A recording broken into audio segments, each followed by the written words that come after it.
Ruby Whitehorn absolutely looks like the real deal. She's so effortless on the court, especially on offense. She put up 13 points in the first quarter alone. She ended up playing just about 18 and a half minutes and scored 29 in the process, giving this team a fast start as they defeated and routed Carson-Newman 135-49. And I like to keep it honest here on full disclosure, but there's a lot to be excited about with this team, from their full court presses. I mean, 15 steals in the first half, to what they're doing on offense and all of their fast break points. So much to get into. Let's do it now. I'm Paige Dower. This is the Field Pass.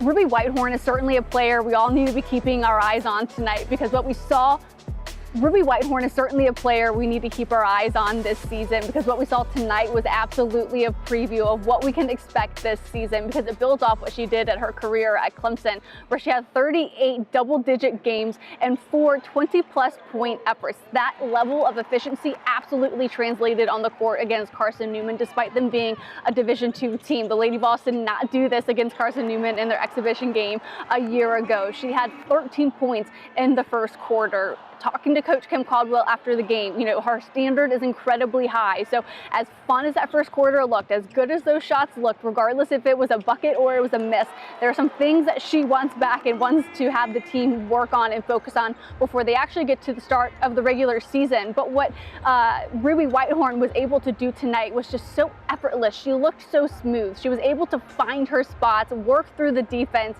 and the defense really bled into what they were able to do offensively tonight. And she was a player that we highlighted last Wednesday, someone who's really been working on their confidence, someone who's really been working on their mental game, because she says when those things are clicking, so too is everything else. After the game, she said the main thing that she really wanted to focus on was just making sure that she was playing aggressively.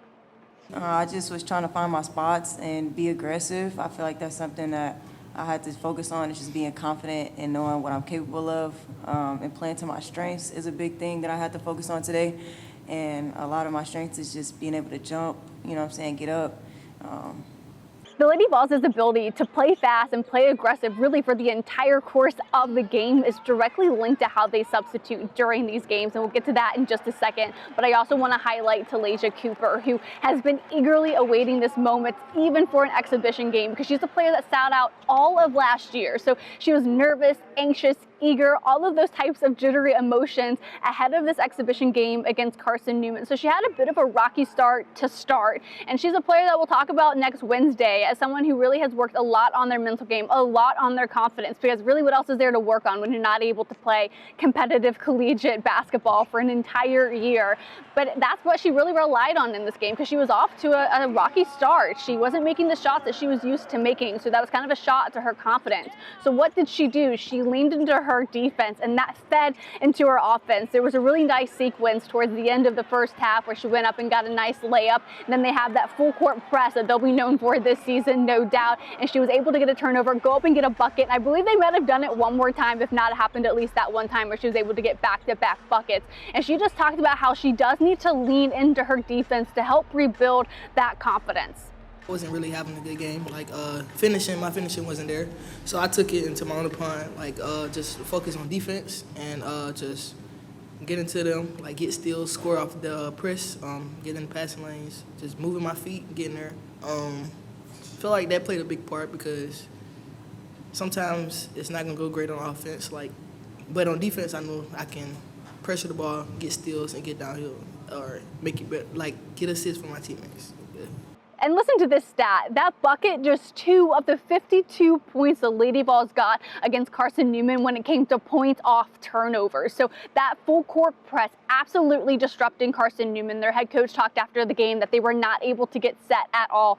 Anytime they felt that they had a break, they had a moment, there's that full court press, and they were not able to get anything going tonight. And their ability and reason maybe why they're able to have this full court press throughout the entire length of the game is it's because of how Kim Caldwell is substituting. It turns out that it's about every 90 seconds or so, she'll rotate in 5 new players. So when these Lady Vols are on the court for 90 seconds at a time, they are expected and required, and the standard is that they play as hard as they can for those 90 seconds. They're going to be gassed, but by the time that 90-second timer hits, they know they're going to get subbed out. They're able to, kind of recoup, get those fresh legs, and then they can come back in really whenever they want. So the question is how are they building momentum and chemistry on offense when you're subbing in and out so fast, when you're used to this full court press, this pressure defense, and then you want to be explosive on offense? It really is a song and dance that they'll try and figure out, and I think that's partly why Kim Caldwell says November is horrendous. And even tonight, when we're like, it looks so good, you had over 100 points tonight, she still says that there's a lot that they want to work on, specifically in that first half, not so much in the second half. But it's that ability to substitute that was a bit of a learning curve for the players, but what makes this team so unique and difficult to plan for. Honestly, yes, it was hard at first to kind of get your offensive groove in, because you're kind of trying to adjust to how the defense is playing you. You learn that by just continuously playing. And so, but honestly, we be tired, that's all we got is a minute and 30 seconds. So it's you go hard for your minute and 30 and your sub is coming in, you get what you can do, get done what you can get done in that minute and 30 seconds, Where it is difficult is this time of year, right? In December, January, February, it's not hard. And so the point is, if you come out of that game and you're not tired and you don't need a break, you're not doing it right. So it's not a situation where they're just being pulled out just to be pulled out. They're being pulled out because they're gassed. They get their break, and then they can go back in whenever they want. I could probably be out here on the court all night long talking about what the Lady Vols were able to do against Carson-Newman. Just an absolute routing for the Lady Vols tonight. Jillian Hollingshead, she had so much finesse tonight. She looked so comfortable in that position. Z Spearman gained a lot of confidence in the second half. Her team was sort of like, you're the tallest one out here, just lay it in. And she did just that and had a lot of fun in the second half. And looking at the team on the bench, you could just tell that they feel so connected. There's a lot of chemistry within this team, and I think that will, of course, only bode well as the regular season continues. But I don't want to be here all night as much as I could probably dive into everything. But again, just a quick little recap of what we saw tonight. When I get a chance, I maybe will put together a couple minutes of the highlights from tonight's game under the practice highlights section for those who weren't able to catch the game or be here inside TBA. But as always, thank you guys so much for watching. Please please subscribe, and I will talk to you guys on Friday for Tennessee football, but I'll be back next Wednesday, I believe, to talk about